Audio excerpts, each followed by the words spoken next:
নির্বাচন কমিশনের ব্যাপারটাই তাদের হাত দেওয়া উচিত। নির্বাচন কমিশন পুনর্গঠন থেকে আরম্ভ করে সে ব্যাপারে কথা বলা উচিত।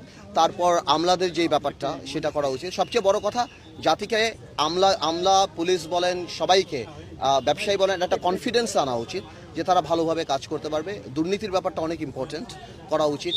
আর কিছু কিছু আইন আছে যদি ওনারা করতে চায়, যেমন আপনার অর্থনৈতিক রাষ্ট্রদ্রোহিতা পাশ করা উচিত, যার কারণে বাংলাদেশ থেকে লক্ষ লক্ষ কোটি টাকা পাচার হয়ে গিয়েছে।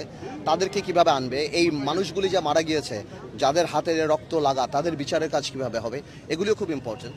তো সব কিছু মিলিয়ে অনেক কিছু। এখন ওনারা কি করবেন, ভবিষ্যতে আমাদের সাথে বসবেন কিনা বা কি কর্ম পরিকল্পনা হবে, সেটা সময় বলে দেবে।